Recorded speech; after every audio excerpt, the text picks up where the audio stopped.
Welcome to episode 107 of Stageworthy. I'm your host, Phil Rickaby, returning to you on this first week of 2018 after a brief hiatus for the holidays.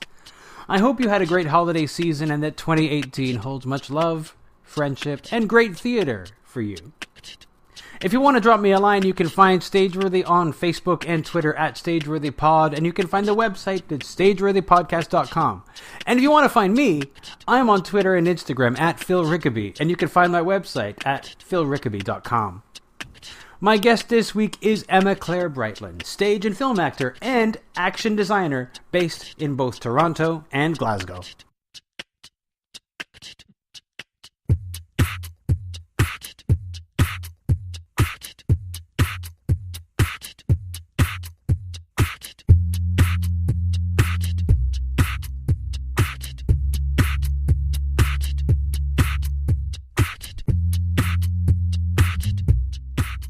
You've spent 8 years in Scotland? Yeah. So what took you to Scotland? It was a big plane. I mean, the very short answer is I went over and did my master's. Okay. The slightly longer but still short answer is my mom and dad are from Glasgow, and I have dual citizenship. And so it was around the time I was thinking of moving from Calgary to Toronto anyways. And Canada's so big that moving to Toronto and moving to Glasgow, I mean, it was an arbitrary difference. And I already had a passport, Sure. So you can only take 2 bags, on a plane. That's true. So I jumped over and did that, thinking if I'm going to be young and impoverished, maybe do that in Europe for a while. Not really thinking that I would be there for the greater period of Sure. time. Which is where I got to last year and suddenly went, holy shit, I've been here for 7 years. Does that mean I'm staying forever? And that little niggly voice said, but what about Toronto? What was it that, when you did your master's and then So I did my master's. Was that the whole 7 years or was that like... No. The UK especially do a lot of 1-year intensive master's programs. Okay. That make it an amazing opportunity for people, especially from North America or for somewhere else, to come in and do intensive study. And so it's really conservatory style. Yeah. Is the intention behind it. What it also does for each of these schools offering it is bring an influx of usually international students Sure. to support the financial requirements of the program. So it was just a 1-year master's. And that means that you don't do a thesis in the same way that you'd spend years and years creating a thesis. You do, more of a thesis project. Okay. Which they make you choose, or at least in our case, they made us choose within the first week of getting there and figuring everything out. Well, if it's a 1-year project and it's a thesis project, you got to be working on that for quite a bit of time. That's the intention. There are many people who did not do that.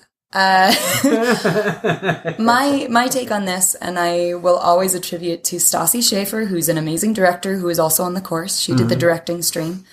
As you're thinking through all of those, like the female voice or Shakespeare's women or all of these totally valid, topics. She said, well, what have you always wanted to do? This is your chance. What have you always wanted to do? And I said, well, I've always wanted to be a superhero. And it was actually like a cartoon light bulb went off above my head. So I did my master's thesis project in women in stage combat, which meant that I could read graphic novels and watch superhero movies and that's like the take best sword possible... classes and call it research. That's the best. Actually, what was the best was after doing something that I thought was kind of a lark and having a laugh. Yeah. Has turned into a pretty great career. Okay. So over in the UK, I am one of Scotland's most working fight directors. Okay, wow. And this year, I've had the awesome opportunity to move more. I've been doing short film for the last couple of years. But this year I got to fight arrange 2 features that are going to have likely international debut. That's great. It's pretty That's great. pretty awesome. When your day job from acting is playing with swords or killing zombies. Well, hey, what more could you ask for, really? More money. Well, obviously more money. more money kind of goes without saying, but like, if you have to be able to do something fun, you might as well be a superhero. You might as well. Exactly. Yeah. Exactly. So, even before you went to Scotland, when did you know that theater was a thing that you wanted to do? I mean, the really cheesy joke that I say is that I popped out of the womb and went, ta-da! Until the age of about, I would say, a solid 10 3/4, I wanted to be a mermaid. And when I discovered that wasn't a possibility, no matter how hard I sang in our bathtub, I think actress was an easy fit. Yeah. Yeah, I am incredibly lucky to have very, very supportive parents, both of whom grew up, obviously, in the UK, and being involved in, like, the show choir at their church, or, you know, that kind of thing, Glee Club, in a more Scottish sense of it, so less smiling. Yes. And they really encouraged both my brother and I in that kind of activity, and we took to it.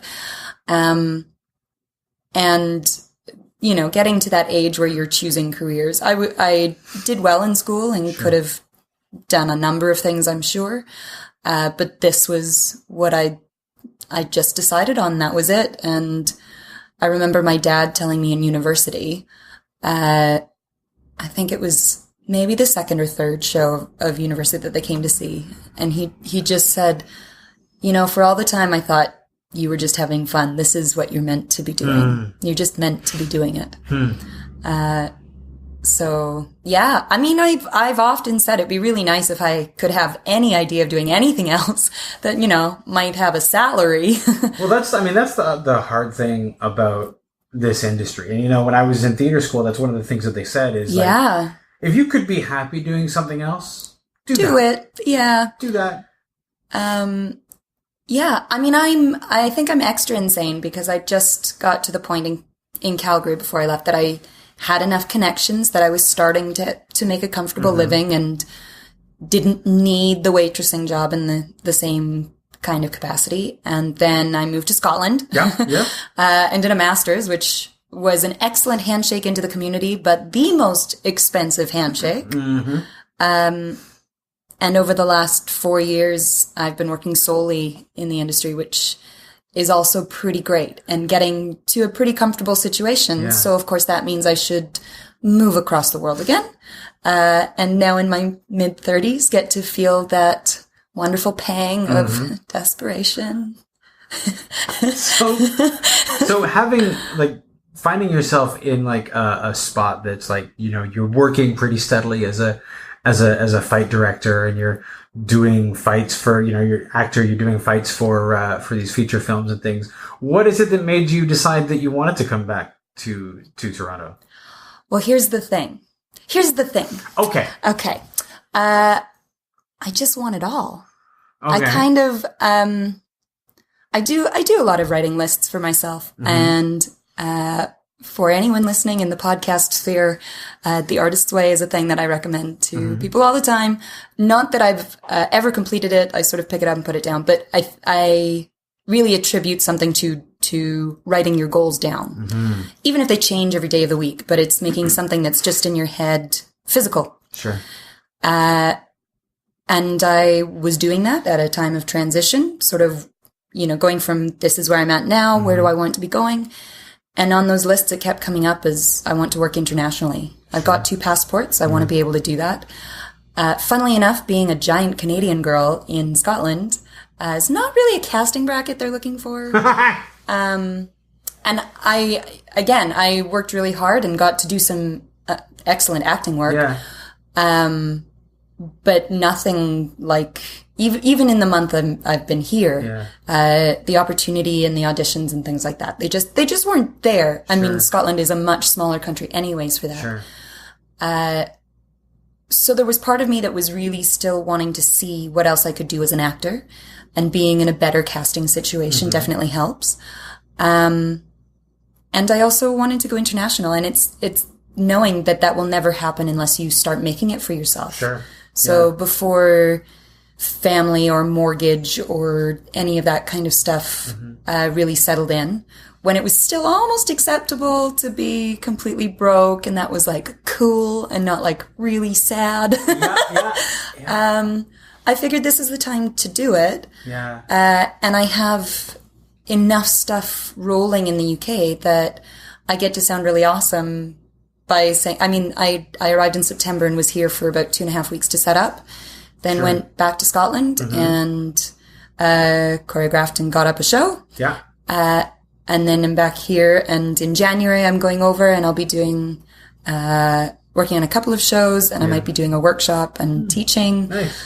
And then I'll come back here and do some, and go back and forth. It's so nice to be able to do that. It's like, that's kind of like, I'm knocking on wood. Yeah, and, absolutely. It hasn't, well, it's only just begun. So, yeah, it was the thought that maybe it could actually work. Sure. I mean, right now it feels a bit like I'm just unemployed in 2 countries, and paying, tax for 2 nations right now. Yeah. I've not actually had to file a set of taxes yet. And I'm sure I'm going to have many really interesting conversations with accountants between now and then. You are very likely to have some very interesting conversations. The fortunate thing right now is, I don't know if this is, but I've got bank accounts that I keep separate, so I'm not spending that money over here. Okay, yeah. And like I'm hoping that'll help. I don't know. Right. Well, we'll find out. Find out. Talk to me in April. Well, everybody's going to have some things in April next year. Yeah. With the move back, you said that like you came back and you've been getting a lot more auditions than you were getting in Scotland. Yeah. Yeah. So again, I've been back and forth. I've got some really good friends in Toronto. Yeah. Like Siobhan, our mutual friend, who is terrific. And so I'd come back and forth to visit, and had sort of thrown this idea out to her of coming and trying to be international and being in Toronto. Sure. And she sort of suggested, why don't you throw your name out to a couple of agents, see if you can chat to anyone. So I did about this time last year, knowing I was coming the end of December. So that's when everyone wants to be doing work, is the end of December, of course. And someone got back to me and said, yeah, I'd love to see you. And so I got to go in, and I had a great meeting. And they've been incredibly supportive in the time between December of last year and my arrival this year, really wanting me to be here, and really positive and supportive, so that I had my setup time, but officially arrived the 7th of October. And they had me out the week after. Nice. And I've already booked a commercial. Hey, there you go. And I know, it's really exciting. That's exciting. Yeah.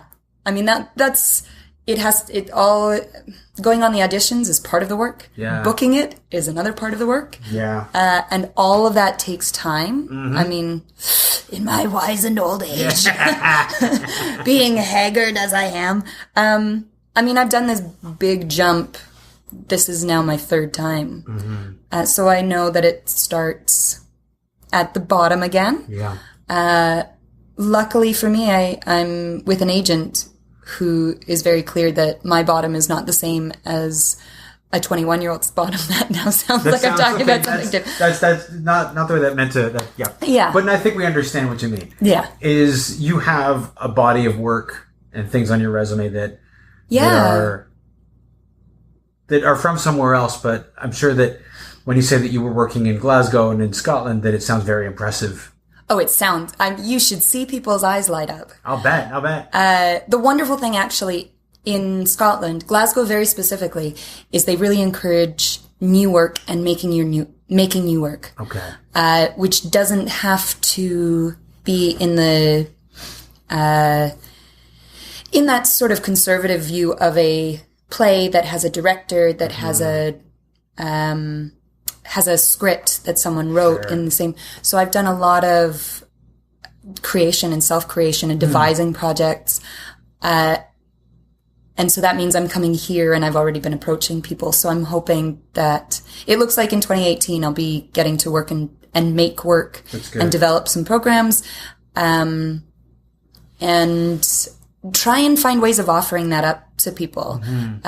There's never money. I mean, there's no theater world on the planet where everyone's like, oh, we have so much money to make our art. There's wonderful ideas about like Germany where they pay their artists because it's out of government funding. But it's still not the same. Of course, it's not the same.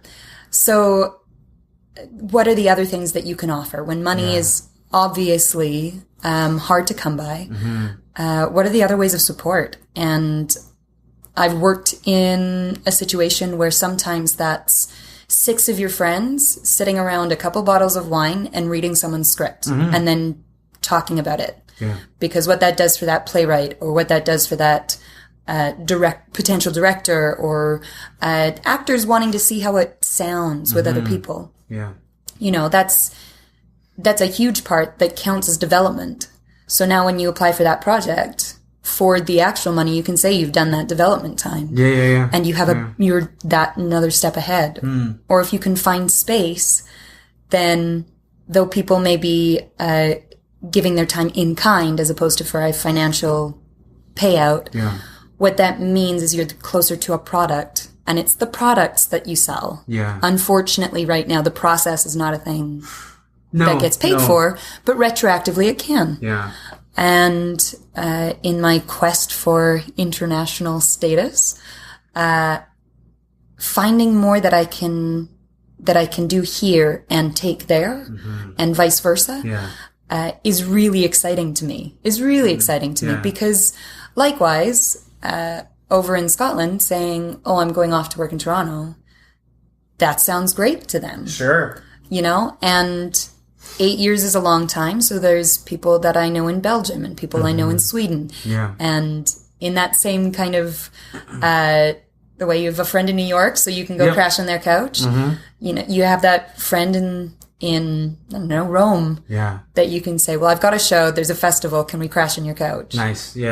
And, again, I'm still young and stupid enough to think that's a good time as opposed to, like, a couch I'm sleeping on. I don't know, but, like, I kind of feel like if you're doing a thing, especially if you made a thing, there's, like, you want to show it to people, and you're kind of, I think, willing to do almost whatever it would take to be able to show it to people. Like, sleep on a couch? Yeah, I can do that. Sleep on a cot that will make my back hurt? Yeah, I can do that. Well, it's also when you're budgeting for things, if you can find a way that you are proposing a really reasonable budget, then those are all things that are seen on the other side of it as well. So, budgeting is like, I think accommodation is usually the last thing that people think of. And it makes a difference. I mean, I've worked jobs where the couch is totally not suitable because you're doing physical work all day, so you need to sleep really well at night.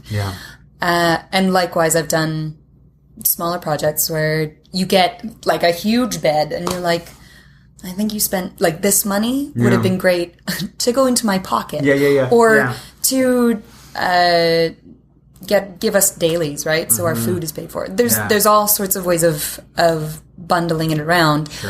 But more than anything, the only way that any of this happens is if you make it happen. It would be wonderful to live in that world where there were fairy godmothers for all of us, or back in the land of patron of the arts, where all you need is a cute smile and a charming personality, and somebody would give you all the money that you need. All the money that you need. I just haven't. Maybe I've not found the right person or patron. Maybe I don't even know if those really. From what I can see, is that unless you're very fortunate, the patrons are more interested in having their names on big placards outside opera companies and things like that. Well, you mentioned opera. It still happens with opera singers. I know a couple who've been training over in Scotland, and they work so hard. They work, not to say that actors don't. It's a completely different discipline. But the amount of vocal rest and the amount of rehearsal that they do and the way they use... I mean, you couldn't send an opera singer to work in a bar. No. Because they'd just be trashing what they use to work.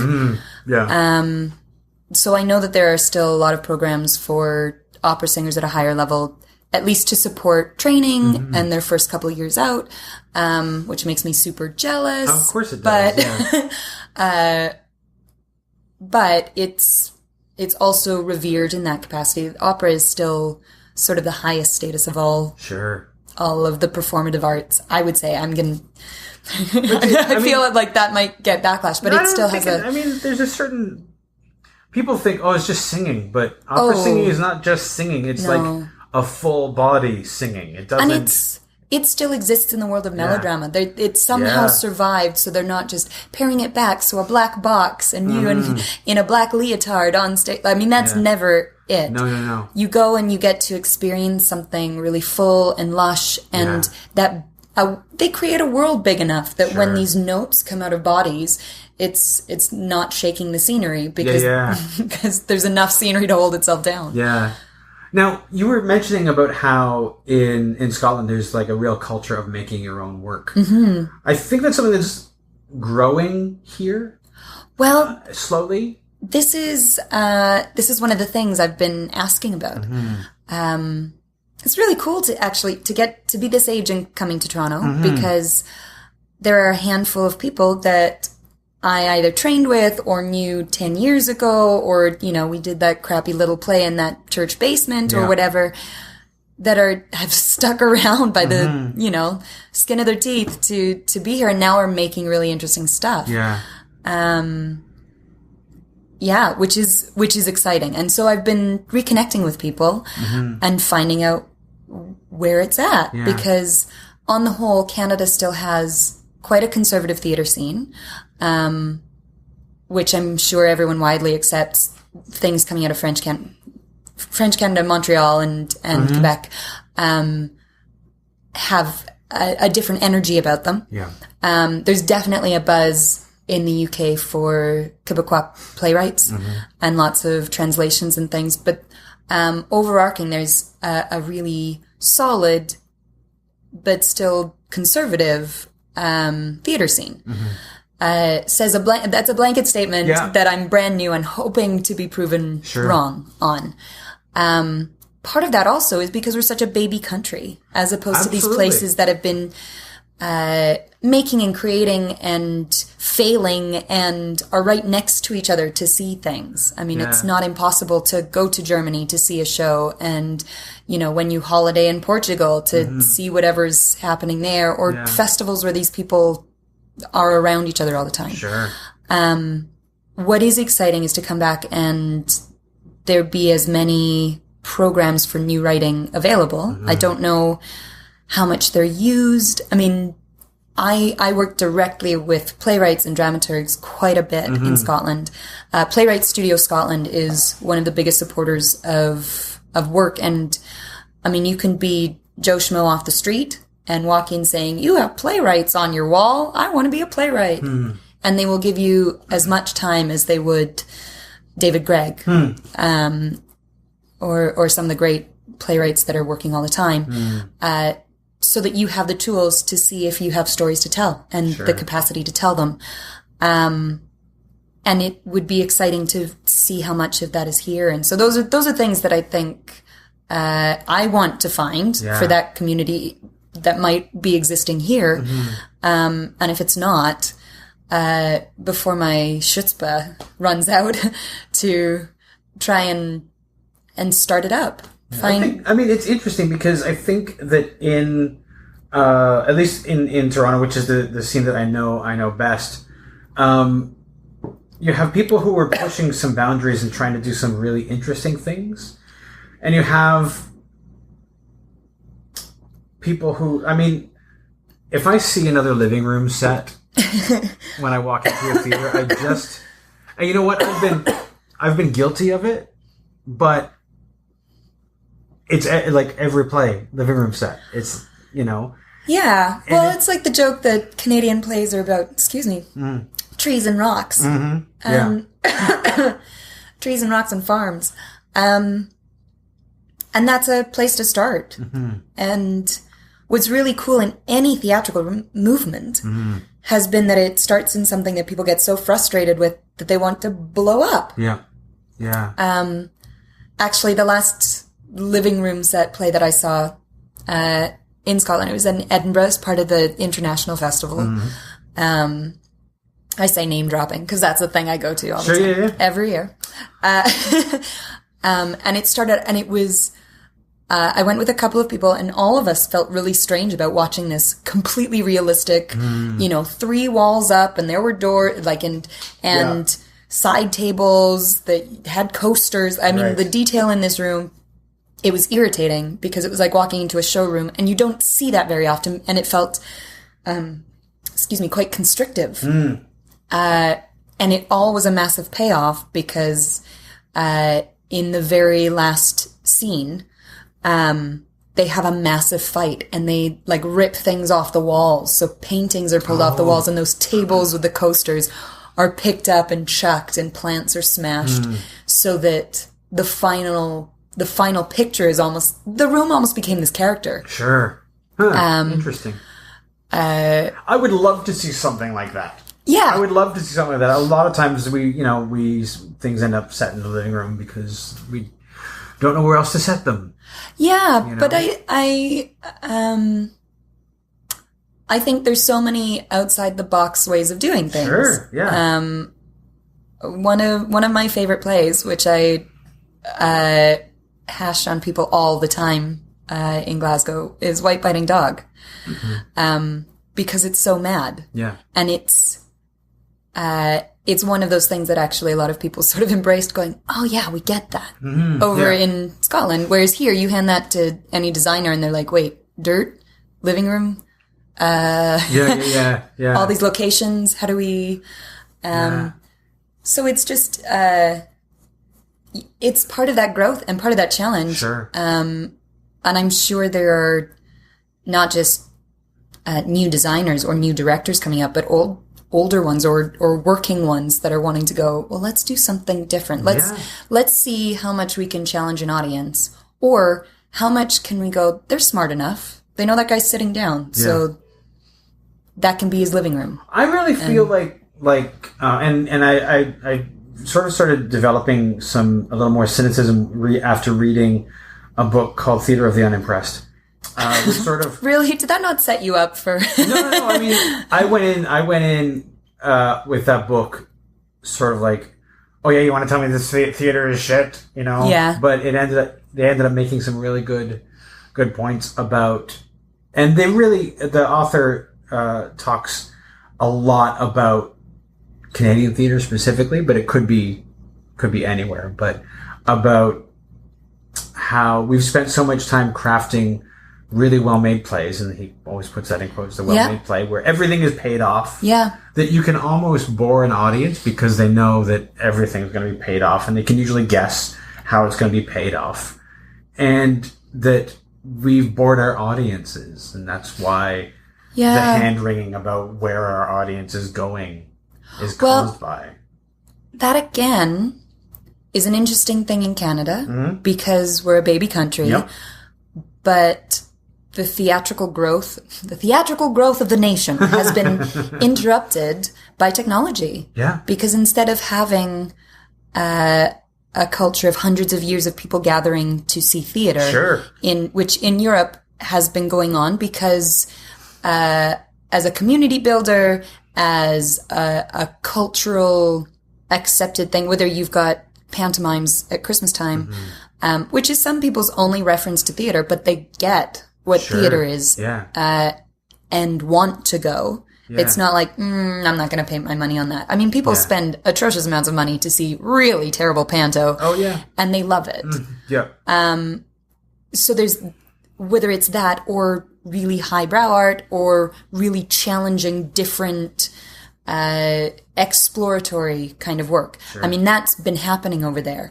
As opposed to here, we just didn't have that timeline, as well as we've got such a massive country. So touring things becomes really difficult. And the spread of the population means that you don't have a mass closed market that it's really accessible for. Which changes how you can grow. And so I think this just comes from when I was going through drama school, that it felt really like we were trying to train our audience and woo them a little bit. And when you're wooing someone, you don't want to necessarily shock them or disturb them, because you want them to come back. Yes. Yeah. And in the middle of that time, you know, in the time between now and when I was at drama school, which was 2 years ago now, slightly longer than that, we now have, I mean, the internet exploded. Sure.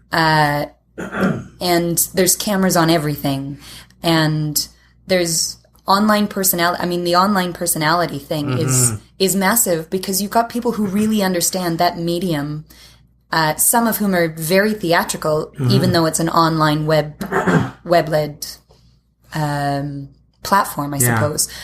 And it's changing what our film and our cinema is doing as well, because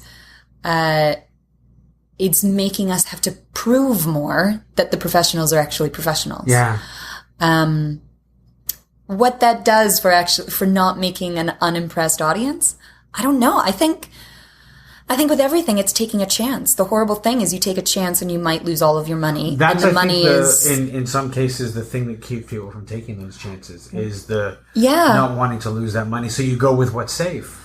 What I get excited about in a really hopeful, like the sun will come out tomorrow kind of way, is that in these cycles that happen within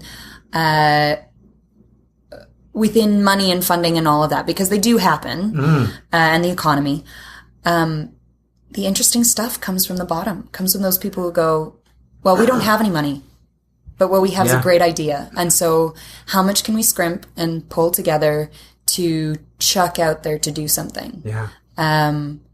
You know, and that was the roots of things like In the Heights, which was what allowed, only from looking at your sweater, allowed Lin-Manuel Miranda to get just that little bit more of an edge, to get something like Hamilton up. Yeah. It was not a Lloyd Webber produced production. No.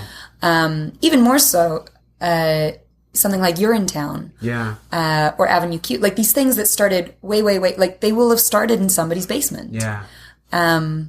They'll have started from a handful of people going, sure, let's take a look at this and see. Something like Blackwatch, which is one of the biggest pieces of theatre that have come out of Scotland, all about the Scottish Regiment.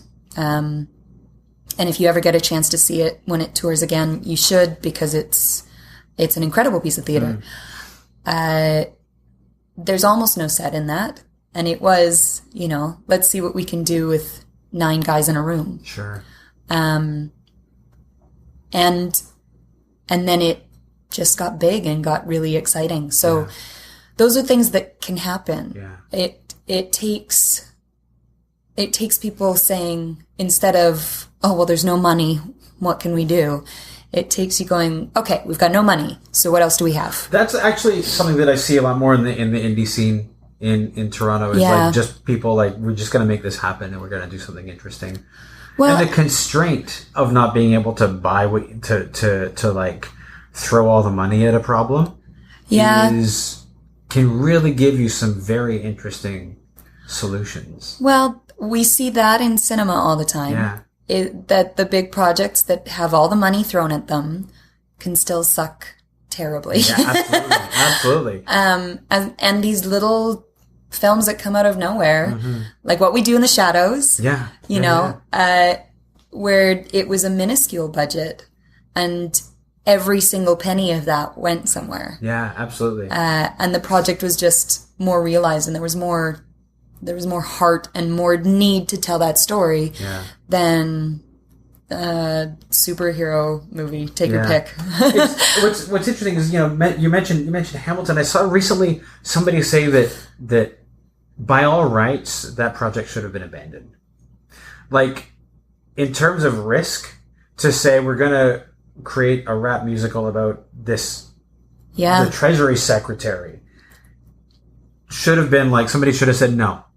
Like, the money, there's no way that will ever make money, but the risk, like, it was a complete risk, and it paid off. Yeah. Well, I think the time period we're in right now really serves that. If Hamilton had come up before In the Heights, oh, absolutely, I don't think that would have worked. No. I think there's lots of things that are affording us different things. I mean, I remember being a drama kid, much younger, and I came out a couple times with my mom to go to Stratford and the Shaw Festival, that I say still lovingly, because they were the biggest theaters in the country. Sure. I mean, some of them in North America. Stratford is amazing. Yeah.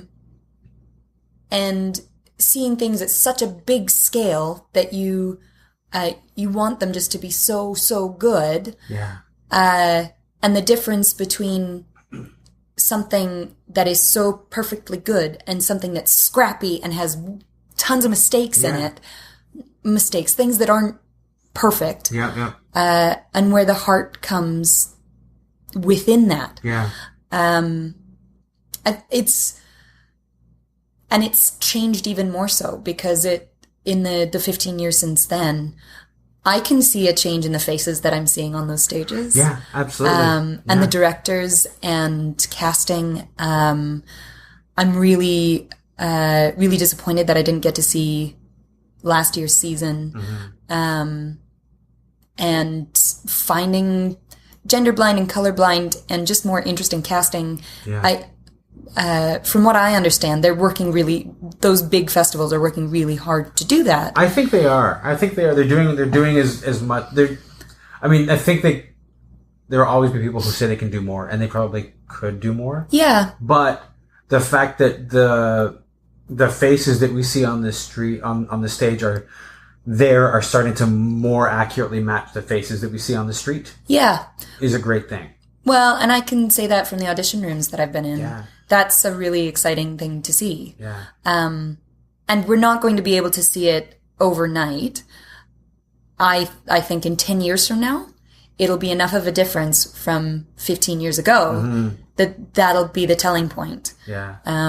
I started working and creating a company in Scotland. The part of the impetus behind it was so that young women going through drama school, when you're looking for those monologues, when you're looking for those exciting characters, when you're looking for those scene studies, of which there are so few that don't talk about a man or have you crying or begging or prostituting yourself. Yeah, absolutely. That can give full and incredible story. Like, that was one of the things, we can create those works, tell those new stories. Absolutely. We're lucky that we're at a time where I'm pretty sure it's universal that everyone can say, okay, there's a big inequality. Yeah. There have been crap roles for women, people of color, indigenous people, like, where are these stories? I think everyone can universally say that's an issue. So let's accept that and start shouting that out, and let's just make the work.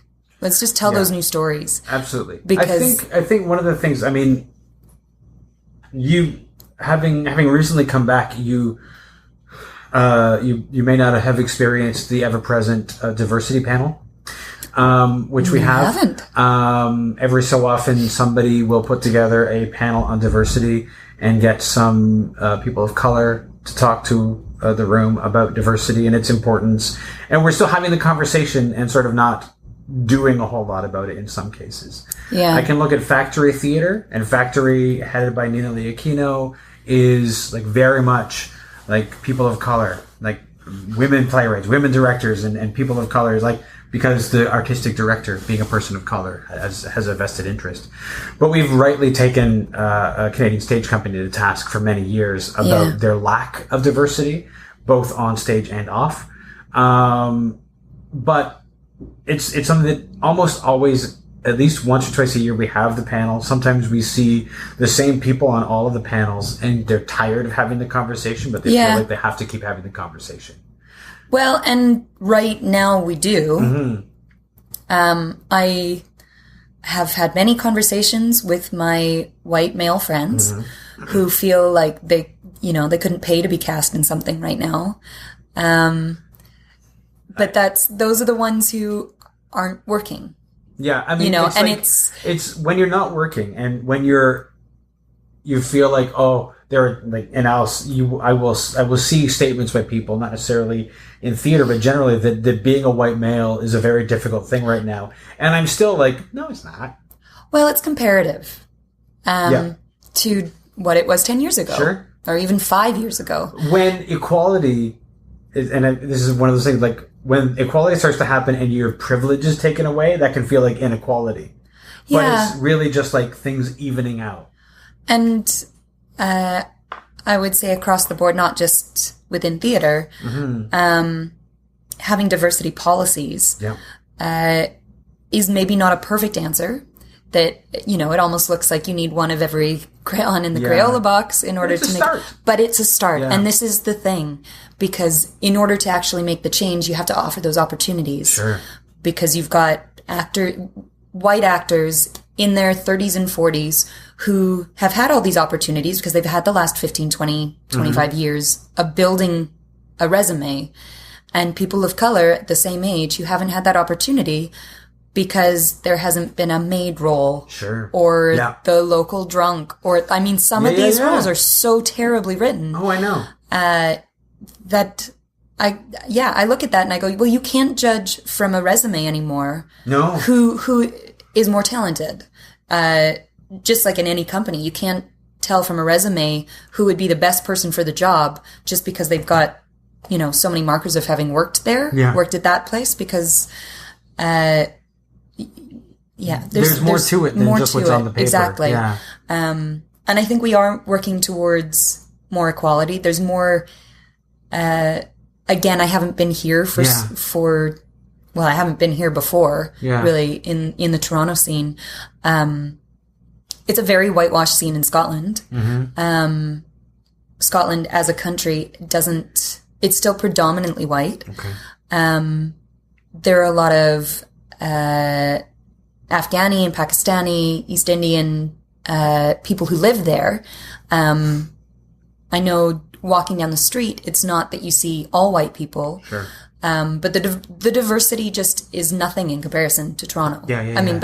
Size-wise, you also look at that as well. And trying to find a way of encouraging people to tell their stories when they're from different cultures is a really interesting thing. And I have a couple of friends who felt like the token colored person in projects. But it's interesting the ones who then switch that and say, well, I've been the token person and that's got me this opportunity. So now I'm going to stand up and I'm going to make this. Sure. And I'm going to talk about the fact that, you know, in 10 families, only one of them may be of color, but that's still one family that needs to tell their story. Sure. Absolutely. So I think it's interesting because, you know, you're mentioning, you know, you haven't been here, but now you get to look at our scene with an outsider's eye and ask questions that are important to ask that maybe somebody who's been here hasn't asked, because that's just the way it is, and they've known it as that way, and we need to be challenged in a lot of ways. Yes, I agree. I don't know what to say with that. In a very like making new friends kind of way. Instead of meeting new people, but making new friends, I've been trying to put myself in positions where I may not know anyone in the room and do that really eggy thing of saying, I'm new in town. What do you do? Can I ask you how you do that as a person who's introverted? Oh man, as a person who's not introverted, it's, the idea of that, like just right now I'm thinking about it and I really want to breathe into a paper bag right now. Just at the thought of doing that. Yeah. I mean, it's a funny thing right now. That's one of the things I definitely think about is how, as a 34-year-old, do I make new friends? Like, do you want to go ride bikes? That's like the one of those questions. It's like, so you know, upheaval happens in your life. You move to a new place, or you break up with somebody. What do you do? Like, how do you meet people? Yeah. I'm lucky because I like a good story. So I'll try most things once. So I'll get the story out of it. Sure. Which is different now that I've been here for about 6 weeks. Sure. Because I've done a handful of things once. And it's how these new people, how you say that, like, we had a great time, we'll be friends on Facebook, and then sending that next message to try and do something else. Yes. I would say if you are introverts, go with a buddy. But find the right buddy. Yeah. Because if you're the two buddies who just sit and drink wine in the corner, that's great, but you could have done that anywhere. Yeah. You need to have the buddy that's like going to be the person who the introvert needs to go with an extrovert so that the extrovert will like interact with other people. Also the right way. Yeah.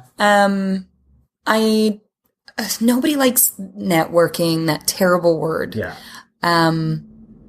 And again, one of the things that I had found in Scotland was places where you could meet other people and see their work and have an acknowledgement that we're all in the business without it feeling like networking. And there was a program called Stage to Page, which was the best at that. And it was set at a bar, but not a theater bar. And again, it was with Playwright Studio Scotland. We're part of the group organizing it. And it just had a relaxed feeling. I think because it wasn't run by the extroverts. It was run by playwrights who a lot of the time are a little bit awkward talking in front of people anyways. So everyone could just chill out. Yeah. And finding ways of doing that. For myself, I acknowledge how weird and strange it is that I feel. What we forget is probably 80% of the people there also feel weird and strange. Mm-hmm. And everyone has coping mechanisms.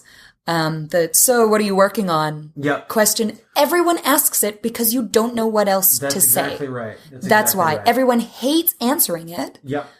But everyone asks it. Yeah. And it's, as you say that, I'm like, I hate answering that question. And yet, if I'm in the room, that's the question I'm going to ask. Yeah.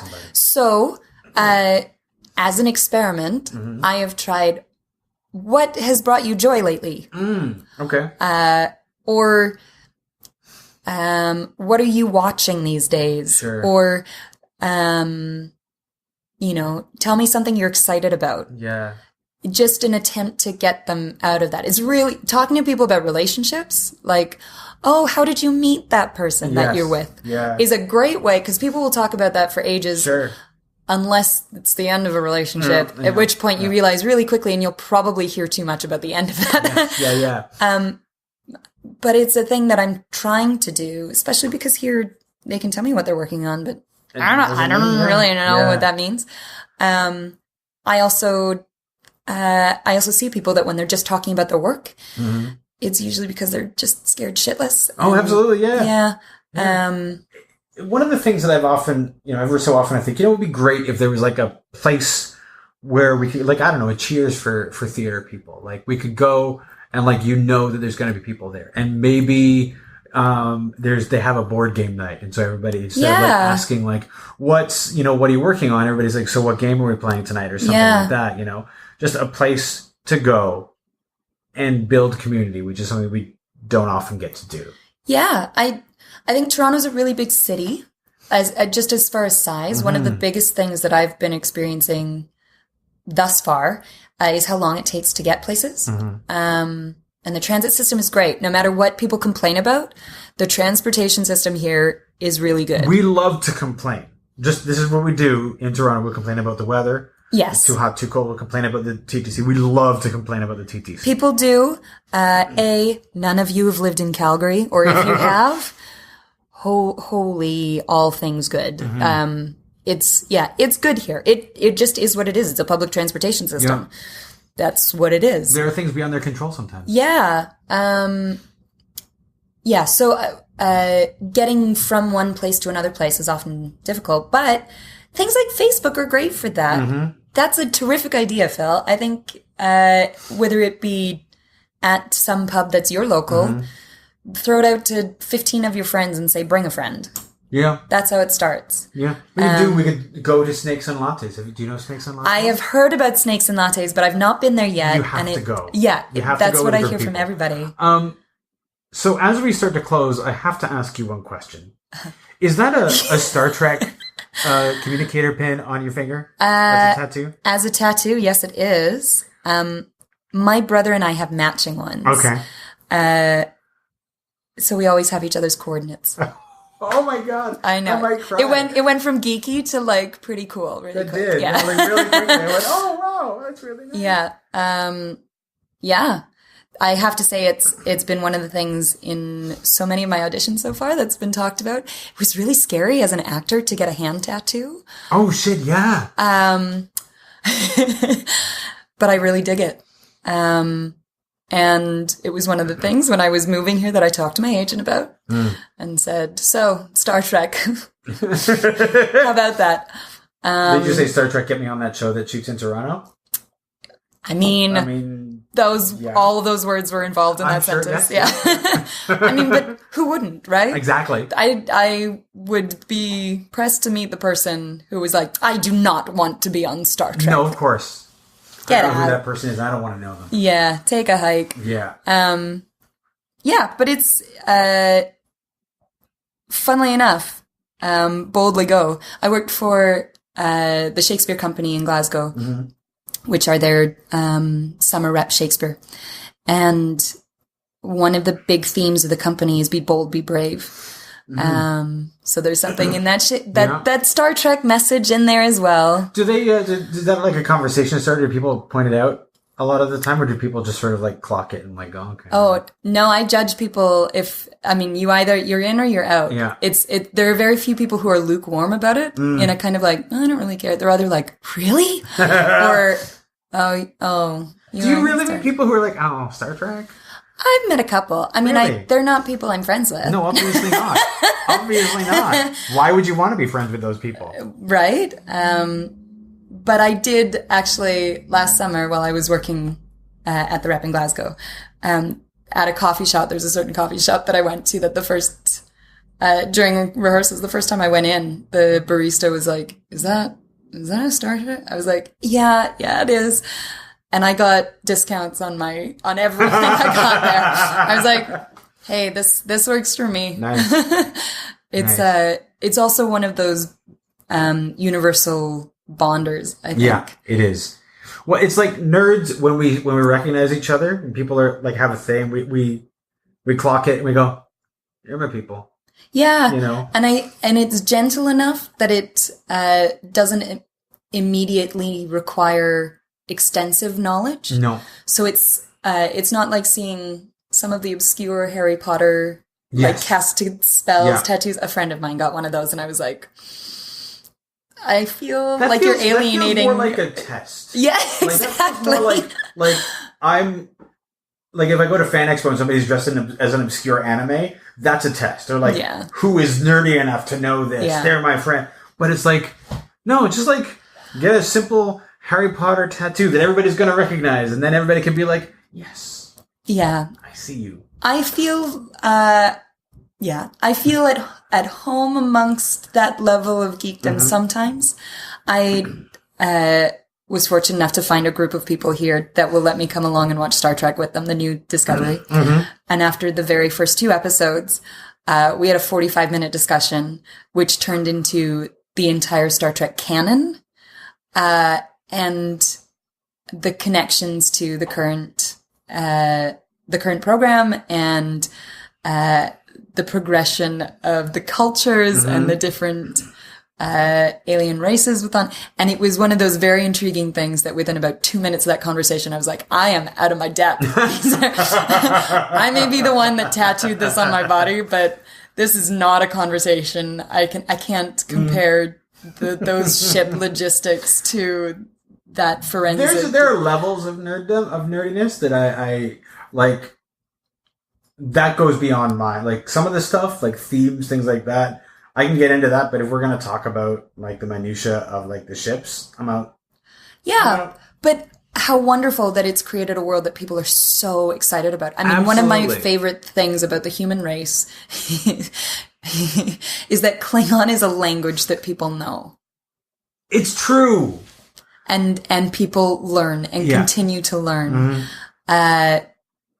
because it was made up. But something within this idea that Gene Roddenberry had that was made into a program caught people. They got it. Yeah. And I love that. I love that. And those are the little sparks you want to start with people. Absolutely. Because it gives you joy. It gets you excited. Yeah. And it's an interesting talking point. Especially if you find those gems of people who can talk back. Absolutely. And that's a little bit of magic. Nerddoms are great that way when you can like find your group. Yeah, your tribe. Yeah. And you don't have to have just one. No. And that's the great thing about a little bit of geekiness is it goes a long way. Yeah. And find your interest and see what this is another thing because I teach a lot, in the UK and a lot of university students and drama school students.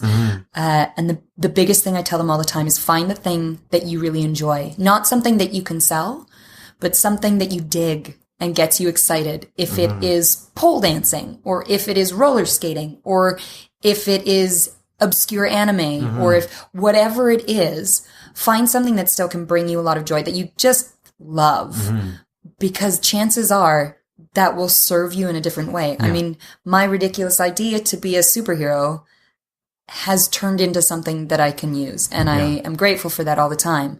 But also, the fact that I said yes to a group of pals in Calgary to start a children's theater company has led me working with a company in Scotland creating early years theater for under 4-year-olds and their families, and having a real understanding of that age group as an audience, but also as little people that you're forming and creating work for them, which is a thing I do, as well as Shakespeare, as well as, contemporary theater, as well as killing zombies, and you can't shut yourself off to that. No. If you don't find your joy and your excitement, not to say that you have to be airy, flare. I've quite a few people who would describe themselves as very serious, but if it's the kind of thing that you want to read another page about, or you'd love to get into a conversation about, then you got to find that and you got to keep it in your life. Yeah.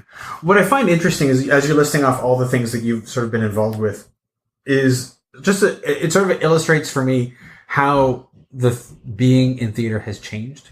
Oh yeah. Because when I was in theater school, the entire idea is that they were training us to go to the audition and get the job, do the job, go to the next audition, get that job, and that would be your career. Wouldn't that be lovely? And yet now, but at the time, the idea was like if you had to do something else, you were a failed actor. Yeah. But now it's accepted that you could be a fight director, you can create children's theater, you can be a playwright, you can be an actor. The number of people I've had conversations with about, I don't want them to think I'm just that. I want them to know I'm an actor. Yeah. I want them. It's pretty much understood in this business that anyone at any given point in time has been an actor at some point. Yeah. And if they really wanted you in something, they turn around and ask you. Harrison Ford was a janitor. It's true. It's it'll come up. If you're the right person for it, it'll come up. Yeah. And if people are only thinking of you as the fight director or as this or as that, as the grip on set or the sound tech. Yeah. It's probably because you're doing a really good job at that point in time for that particular project, which is what you're supposed to be doing. Yeah. In the end, a lot of times they want you as that thing because they know they can get another actor. Well, a lot of times they're like, I can get an actor. You're really good at this thing. That's true. And what I can say from being in that position is, well, then it's my job to find opportunities for myself. Yeah. And to keep that going. It's no one else. Your career is no one else's responsibility. Yeah, absolutely. Yeah. Just like your enjoyment of life is not anyone else's responsibility. And that's tough. And different personalities work with it better than others. Yeah. I think at the heart of it, you have to find the balance of what you can sustain while it sustains you. I am fortunate because I like doing lots of things. Yeah. And I'm also a person who says yes. Or I've never done that, so I'll try that. Yeah. And I think a lot of that comes from an improv background as well, which terrified me when I first started. Sure. And then became like, oh, thank goodness, this will save my career because you just say yes and keep going with it. Yes. Yeah. Which is great for those people who are just waiting for that audition. How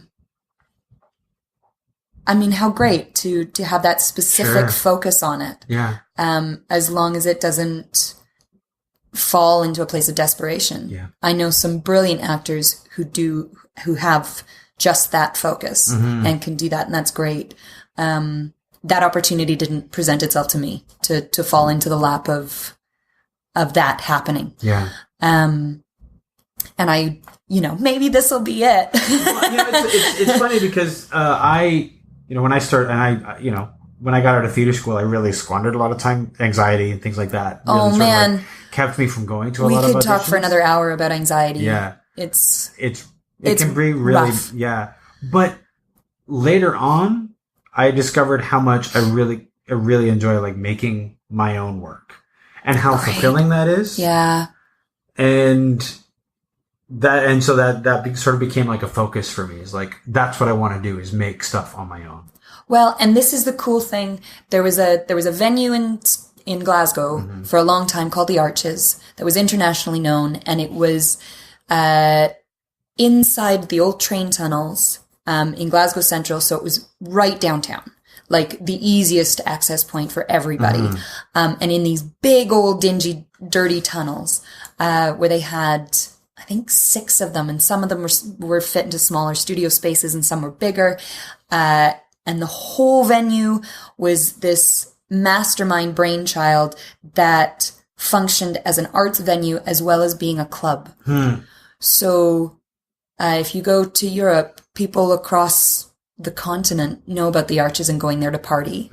And those massive club nights that had DJs from all around the world would then fund the club enough to run the venue so that opportunities were there for making your own work and for wild and crazy and interesting and innovative and challenging and dangerous and risky and just like the babies of ideas to be tried out. And they were so supportive of new artists, and you could get in there and do that.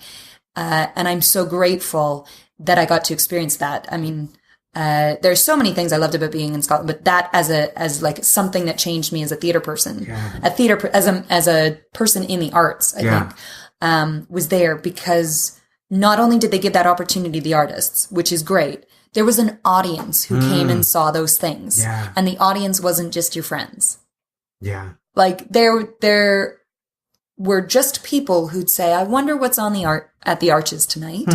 And they go down and buy their ticket for 4 exploratory pieces over the evening.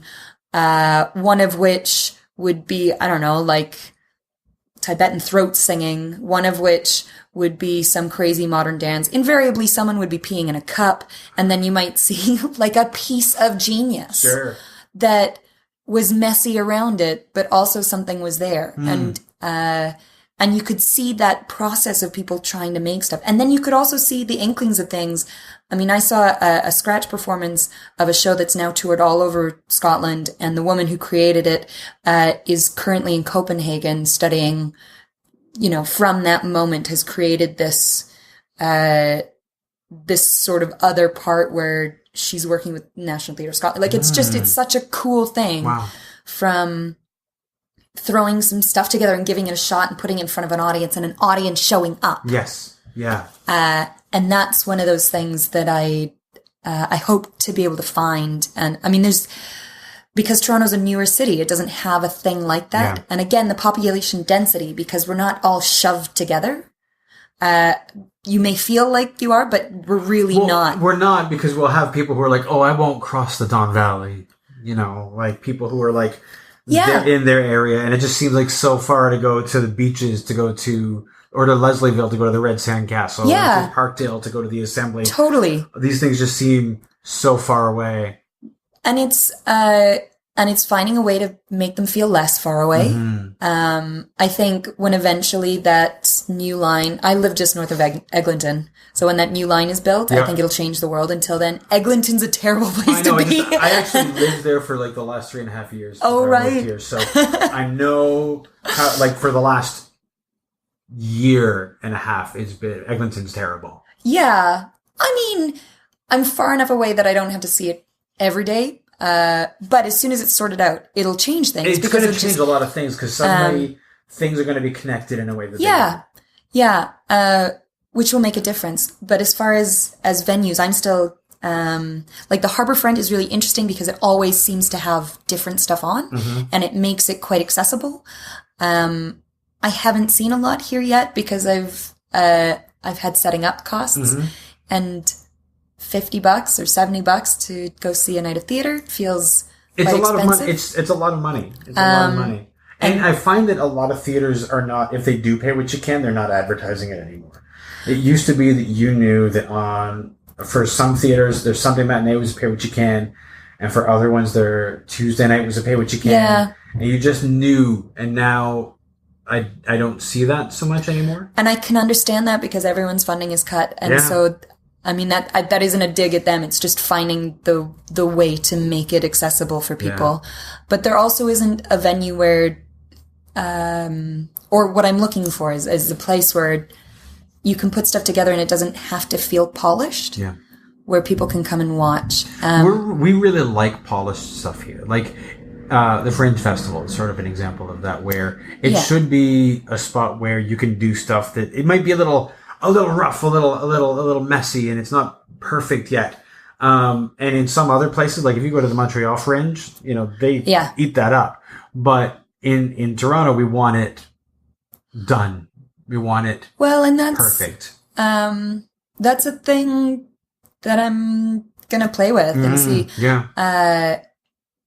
And see what I can set up an offer, because it's not even, I mean, if you're paying $70, then you want to see something polished. Yeah. If you're paying $10, like, what does it hurt if it's not perfect? Yeah. Like, let somebody experiment. Yeah. We need more opportunities for that.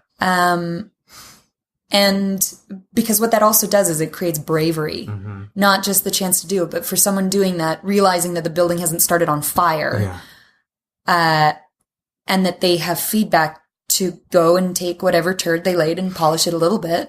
Well, that's the thing, is that a lot of times, something will fail at like a Fringe. People are like, well, that was garbage. I'm never touching that again. And they throw it away. Whereas instead, if there was more freedom to experiment, we could, you could polish that turd and then like figure out what was good and what wasn't. Yeah. And I think that's audience on both sides, because it's, I think it's finding the creative communities to support that. Yeah.